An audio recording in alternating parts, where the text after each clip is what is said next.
ম্যাচটা আসলে শুরুতে অনেক বেশি এক্সাইটিংভাবেই শুরু হয়েছিল, বিশেষ করে যখন দেখলাম যে তাওহিদ হৃদয় হচ্ছে একদম পিকে চলে গেল।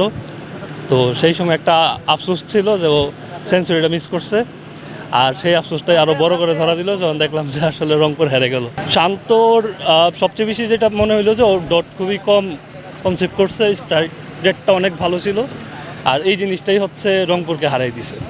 ব্যাড লাক ভাইয়া কিছু করার নেই, কারণ ওয়াসিম এবং শান্ত খুব ভালো পার্টনারশিপ করেছে ভাই। মুস্তাফিজ অনেক চেষ্টা করেছে এবং লাস্টের ডেট ওভারে লাস্টের ম্যাচটা আরও একটু যদি মানে 20 রান বা 30 রান থাকতো তাহলে ম্যাচটা মোটামুটি চাপাই দিত এবং রংপুর কাম ব্যাক করতো, কিন্তু ভাই অনেক ব্যাড লাক, কিছু করার নেই। তাহিদের জন্য ভাই খুব খারাপ লাগতেছে, কারণ লাস্ট বলে বাউন্ডারিটা হয় নাই, হইলে কিন্তু ভাই হয়ে যেত, মানে সেঞ্চুরিটা হয়ে যেত। ভাই এটা খুবই দুঃখজনক, কিছু করার নাই, কারণ তারা খুব চেষ্টা করছে জেতার জন্য, যেমন তারা পারেনি, যেমন শান্ত ভাই বা মায়ার্স তারা খুব ভালো ব্যাটিং করেছে, এর কারণে আর কি চট্টগ্রাম রংপুর জিততে পারেনি। আর কি খুব ভালো খেলাইছিল তাই নি ইনশাল্লাহ, মানে তাই আমার এখন ফেভারিট প্লেয়ার, তার নাম খুব ভালো পাই।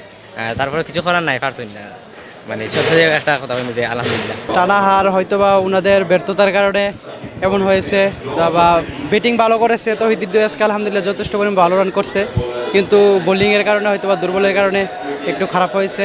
যাক, পরবর্তীতে আমরা আশা করি কামব্যাক করবে। এদিকে আমাদের রাজশাহীর দিক দিয়ে আমরা আজকে রাজশাহী সাপোর্টার ছিলাম মূলত। আপনার রাজশাহী খুব ভালো খেলছে আজকে, বোলিং ব্যাটিং দুটোটাই আলহামদুলিল্লাহ। শান্ত ভাই ভালো করছে, মোহাম্মদ ইয়াসিন ভাই যথেষ্ট পরিমাণ ভালো করছে।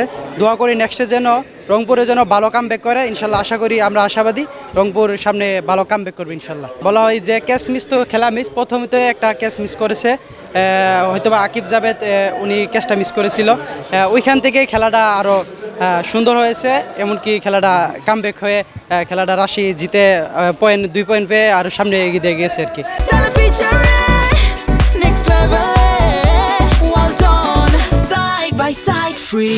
শান্ত তার পারফরমেন্সের মাধ্যমে এটা আমাদের দর্শকদের সাথে সবাইকেই বুঝিয়ে দিতে সক্ষম হয়েছে যে অবশ্যই সে ডিজার্ভ করে, এবং আমার মনে হয় যে একটা রাইট ডিসিশন বিসিবিকে নেওয়া উচিত শান্তর ব্যাপারে, এবং এটা আমরা সবাই আসলে চাই। ফিজ তো সবসময় ও হচ্ছে কেন বাংলাদেশের সবচেয়ে দামি খেলোয়াড়, এই জিনিসটা বারবারই আসলে প্রমাণ করিয়ে দেই যে কেন ওর দাম বাংলাদেশের বর্তমানে সর্বকালের সর্বোচ্চ।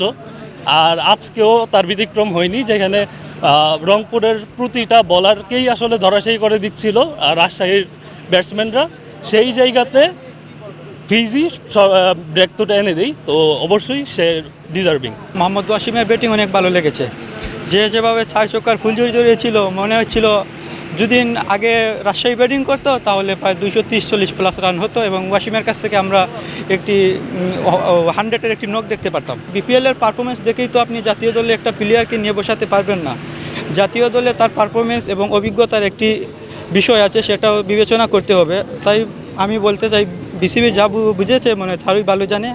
আর নাজমুল হোসেন শান্ত আসলেই একজন ভালো মানের প্লেয়ার। আমি অনেক হতাশ হয়েছি যখন তাকে T20 ওয়ার্ল্ড কাপে স্কোয়াডে দেখতে পাইনি। লিটন দাস এই এবারের বিপিএলে এখনও তেমন কিছু করতে পারেননি, সাইফুদ্দিনও আসলে তেমনভাবে জ্বলে উঠতে পারেননি বোলিংয়ে। তো আমি আশা রাখি খুব দ্রুতই লিটন দাস তার ব্যাটিং স্কিল নিয়ে কাজ করবে এবং সাইফুদ্দিন তার বোলিং স্কিল নিয়ে কাজ করবে।